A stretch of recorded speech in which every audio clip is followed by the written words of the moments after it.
अगर ऐसा कहीं पे सिंबल आया मतलब क्या हो चुका है? शादी, मैरिज, बधाई हो। ठीक है, जब कहीं पे ऐसा हो,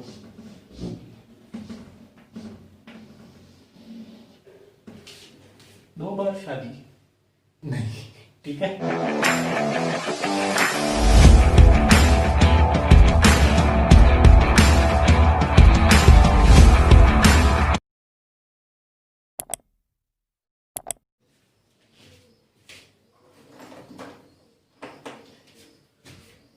हेलो डियर जनता पार्टी।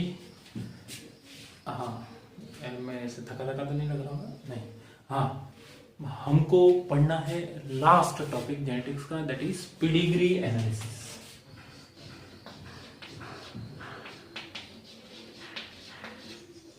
वाह, क्या स्पेलिंग लिखा है! Pedigree analysis. पेडिग्री क्या होता है? कुत्तों का खाना नहीं, ठीक, वो अलग होता है। हाँ, पेडिग्री मतलब हिंदी में इसका अच्छा नाम है, सभी हिंदी भारतीय नागरिक वंशावली, क्या नाम है? वंशावली विश्लेषण।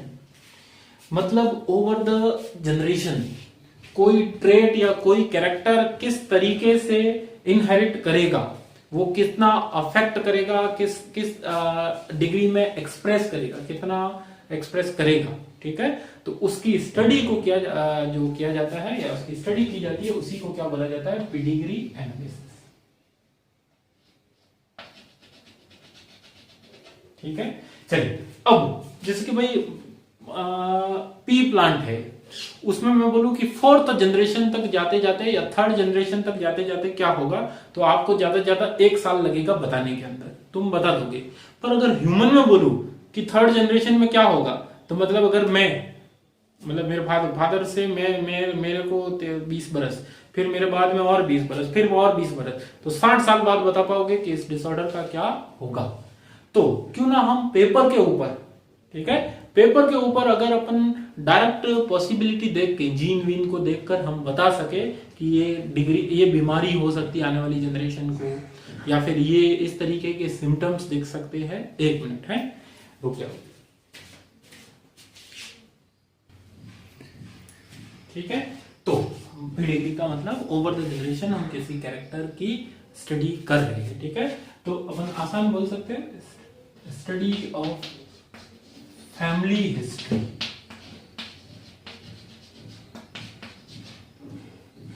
Study of family history for a particular trait.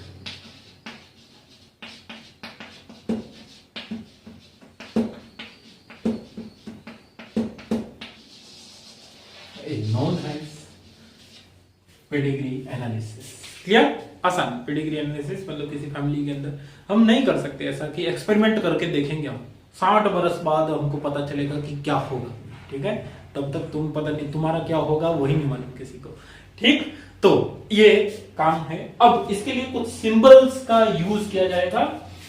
तो सिंबल कौन कौन से हैं उनके बारे में बात करते हैं। इस डेफिनेशन को नोट कर लेना, ठीक है। Study of family history. अब देखो कौन कौन कौन सिंबल। ये जो सिंबल यूज किया जाता है, डब्बा, ये आदमी है,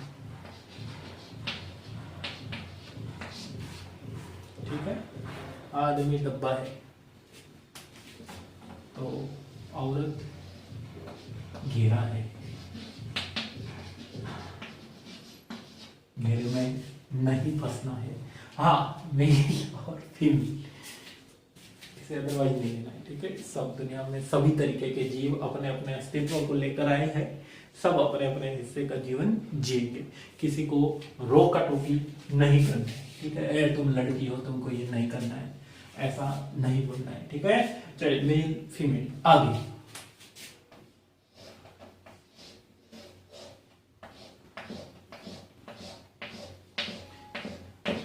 ये आदमी के अंदर क्या भर दिया? ये आदमी के अंदर कुछ भरा नहीं है दोस्त। ये बीमार आदमी है। क्या कौन है? बीमार आदमी। अफेक्टेड मेल, ठीक है। तो फिर अगर ऐसा हो तो अफेक्टेड फीमेल, ठीक है साहब।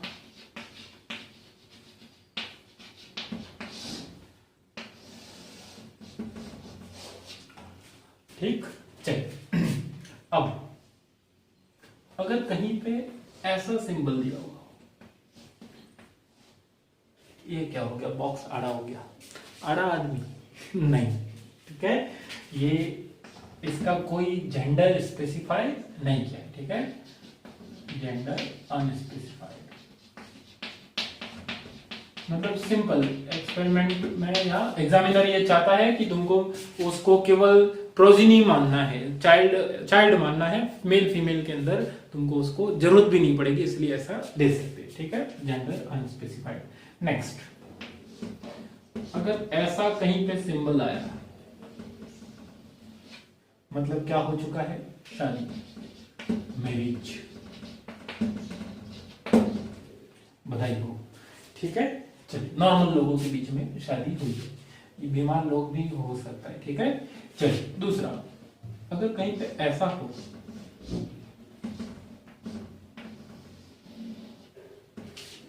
दो बार शादी नहीं, ठीक है, ये मैरिज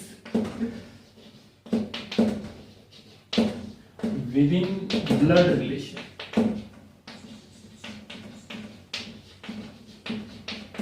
या विद इन फैमिली भी बोल सकते हैं, ठीक है? इस तरीके की शादियों को ऐसे दिखाएंगे, ठीक। चलिए,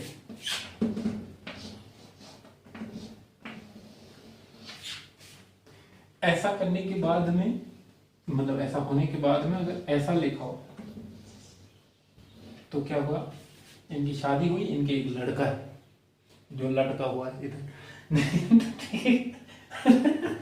हाँ, ठीक है, चाइल्ड या मेल चाइल्ड, अगर इसकी जगह पे एक घेरा होता तो गर्ल चाइल्ड, ठीक है। तो ये कुछ सिंबल है जिनको यूज करना है, बाकी और भी बहुत सारे सिंबल दिख जाएंगे, पर मेरे को नहीं लगता इसके अलावा तुमको कहीं पे और कोई जरूरत पड़ेगी, ठीक है। और कोई जरूरत पड़ेगी तो अपन देख लेंगे, इनको नोट करो जल्दी से, फिर मैं तुमको एक अच्छी बात बताता हूं कि इसका काम क्या करेंगे। हाँ, ठीक है, तो ये इस तरीके के सवाल पूछेंगे कि शादी वादी हमने करवा दी है, इनके ये बच्चे हैं और ऐसे लड़के हुए, हाँ ठीक है, तो इसके अंदर किस तरीके की इनहेरिटेंस हो रही है, ऑटोसोमल रिसेसिव इनहेरिटेंस हो रही है या सेक्स लिंक्ड रिसेसिव हो रही है या ऑटोसोमल डोमिनेंट हो रही है, वो सब पता करेंगे, ठीक है। तो मैं तुमको 3-4 बातें बताता हूं जिसके आधार पर आसानी से तुम बता सकते हो, काफी हद तक सही होगा वो, ठीक है। 100% सही हो उसको तो क्रॉस चेक करना pड़ेगा, लेकिन ये मान लो 90% या 80% केस में सही हो जाएगा, ठीक है। चलिए, पहला चीज, male female equally affected, male female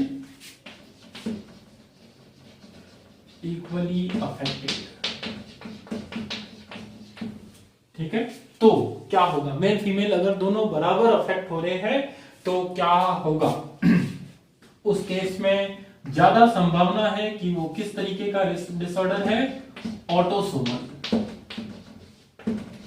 क्योंकि सेक्स से कोई लेना देना ही नहीं है, जेंडर से कोई लेना देना ही नहीं है, लड़का लड़की सब बराबर अफेक्ट हो रहे हैं, इसका मतलब उसके जीन कहां पर प्रेजेंट है, ऑटोसोम पे प्रेजेंट है, clear.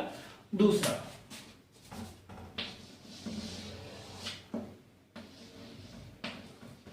if a particular gender is affected,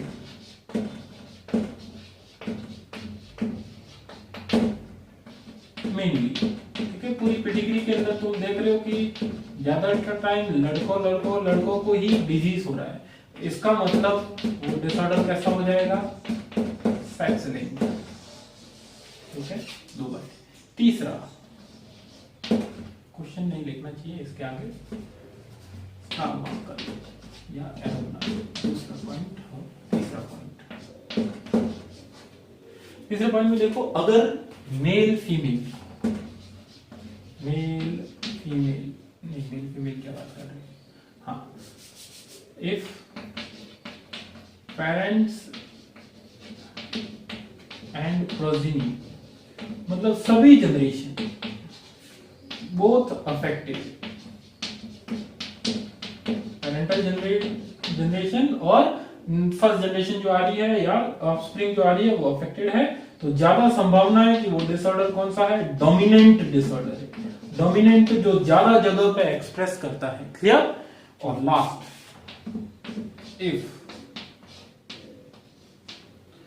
parents unaffected थे बट चाइल्ड या ऑफस्प्रिंग अफेक्टेड, तो क्या संभावना बनती है कि वो डिसऑर्डर कैसा होगा, रिसेसिव डिसऑर्डर होगा। ठीक है, तो ये चार बातें रख लो दिमाग में, काफी हद तक सही हो जाए। जैसे इसके अंदर अब क्वेश्चन आ जाए कि कौन सा डिसऑर्डर है, तो कौन सा डिसऑर्डर है, इधर देखो तुमको इन चारों लाइन को पढ़ना है, उसी से पेरेंट अफेक्टेड है, नहीं, बच्चे अफेक्टेड है, तो लास्ट बात में सीधा चले जाते हैं रिसेसिव डिसऑर्डर, कैसा संभावना है, रिसेसिव। दूसरी बात, लड़का लड़की दोनों इक्वली अफेक्ट हो रहे हैं, यस इक्वली अफेक्ट हो रहे, लड़का भी अफेक्ट है लड़की भी, तो कैसा, ऑटोसोमल। सही बात। दूसरा, इसके अंदर देखो, क्या पेरेंट्स अफेक्टेड हो रहे हैं, पेरेंट्स नहीं है लेकिन बच्चों में से कोई ना कोई अफेक्ट हो रहा है, डिसऑर्डर कैसा, रिसेसिव। लास्ट पॉइंट के आधार पर अपन बोल रहे हैं। ठीक है, क्या लड़का लड़की इक्वली अफेक्ट हो रही है, नहीं, केवल लड़के ही अफेक्ट हो रही है, सेक्स लिंक्ड। ठीक है, नेक्स्ट तीसरे के अंदर देखो, पेरेंट अफेक्ट हो रहे हैं क्या, नहीं, लड़का लड़की अफेक्ट हो रहे हैं क्या, हाँ, केवल लड़के अफेक्ट हो रही है। इसको अपन थोड़ा सा सवाल को चेंज कर दे क्या, थोड़ा सा सवाल, ताकि अपना अलग आंसर आ सके।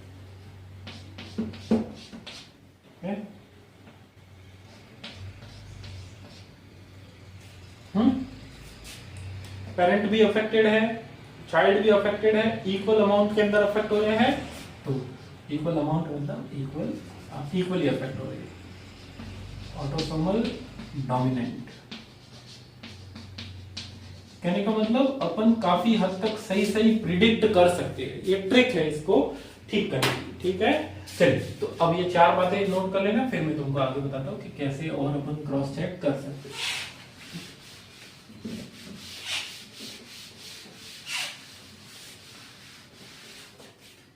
अब देखो, अगर इस सवाल में पूछ लिया जाए कि ऑटोसोमल रिसेसिव है, इसकी क्या गारंटी है, तो तुमको देखना पड़ेगा कि किस तरीके का, या फिर मैं मान लूं कि इसका जीनोटाइप बताओ, इसका जीनोटाइप बताओ। ये बहुत ही हाई लेवल का बात है, इतना केवल टेस्ट में ही आना होगा तो आएगा, तुम्हारे फाइनल एग्जाम में मेरे को नहीं लगता इतना क्वेश्चन आएगा। ठीक है, चलिए अब बताऊं मैं, तो ऑटोसोमल रिसेसिव है मतलब ये ऐसा रहा होगा, ये ऐसा रहा होगा, तभी तो इनके अंदर डिजीज नहीं।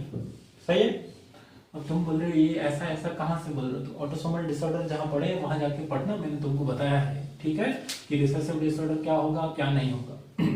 अब नॉर्मल, सही बात है, नॉर्मल सही बात है, ये ऐसे ऐसे कैसे भी हो सकते हैं, लेकिन रिसेसिव डिसऑर्डर के केस में कोई बीमार कब होता है, जब वो ऐसा होता है तभी तो बीमार होता है। तो अगर क्वेश्चन पूछे कि इनके डिसऑर्डर, इनके जीनोटाइप क्या है, तो इनके दोनों के जीनोटाइप क्या होंगे, स्मॉल ए होंगे। ठीक है, चलिए, तो इस तरीके से कोई सा भी सवाल पूछा जाए तुम आसानी से उसको कर सकते हो। तो ये पेडिग्री इंपॉर्टेंट है, छोटा सा क्वेश्चन कहीं पे आ सकता है, लेकिन आएगा सिंपल, बहुत बड़ा क्वेश्चन नहीं आता है। ठीक है, कर लेना इसको, डन।